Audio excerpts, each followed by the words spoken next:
Oke, kita mulai ya. Kalau kita ngomongin ekonomi, biasanya yang langsung kepikiran itu kan angka, untung, rugi, ya kan? Tapi, gimana kalau saya bilang inti ekonomi yang sesungguhnya, apalagi di tempat seperti Kepulauan Riau, itu bukan soal uang. Ternyata ini semua tentang kepercayaan. Kita akan bedah habis-habisan lewat hubungan unik antara nelayan dan para tauke mereka. Nah, ini dia nih, pertanyaan intinya, teka-teki besarnya. Kalau dipikir-pikir pakai logika biasa, ini aneh banget kan? Siapa sih yang nolak duit lebih banyak? Tapi, justru disinilah letak kuncinya. Jawaban untuk pertanyaan ini tuh gak bakal Anda temukan di buku teks ekonomi manapun, tapi tersembunyi di dalam jaringan hubungan antar manusia, hutang budi, dan bahkan gosip. Kita bisa sebut ini dilema sang nelayan. Jadi, di satu sisi ada logika ekonomi yang dingin, cari untung paling gede.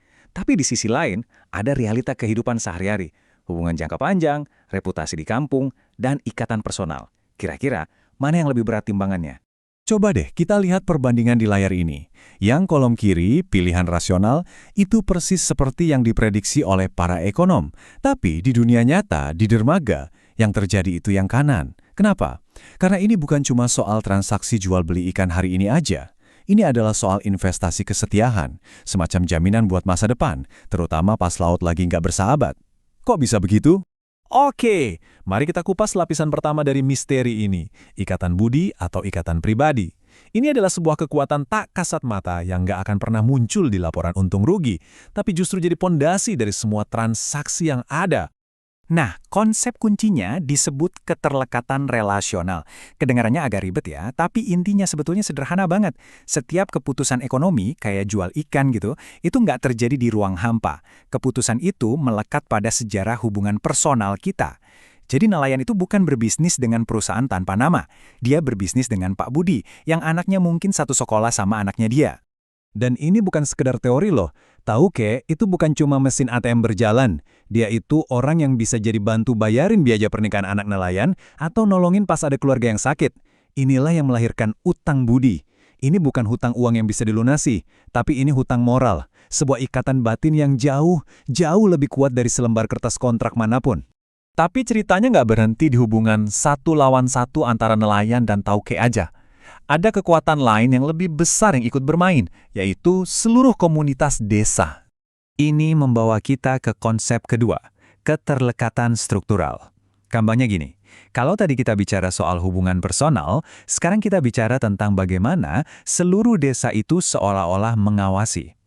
Perilaku kita dibentuk oleh posisi kita di dalam jaring sosial yang besar ini. Dan di dalam jaring ini, mata uang yang paling berharga itu bukan rupiah, tapi reputasi. Begini cara kerjanya. Jangan pernah remehkan kekuatan gosip di warung kopi. Itu adalah sistem pengawasan ekonomi yang paling efektif di dunia.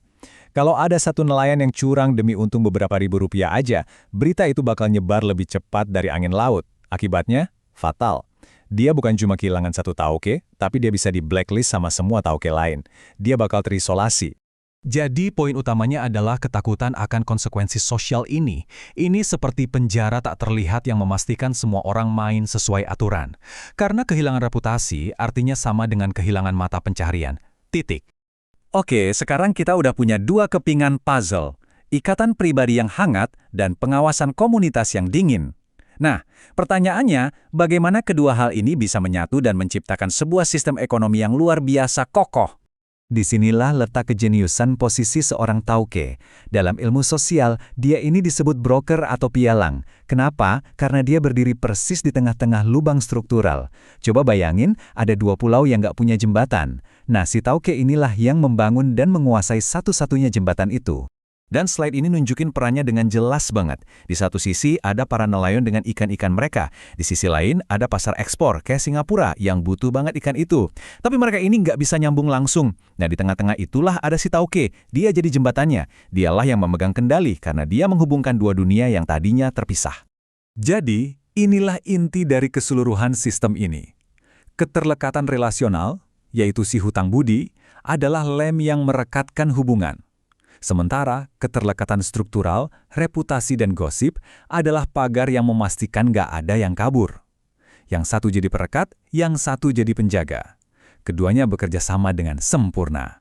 Mungkin Anda sekarang berpikir, Ini kan cuma cerita di desa nelayan, apa hubungannya sama saya? Eits, jangan salah. Sebenarnya, kita semua hidup dalam ekonomi terlekat kita masing-masing, setiap hari.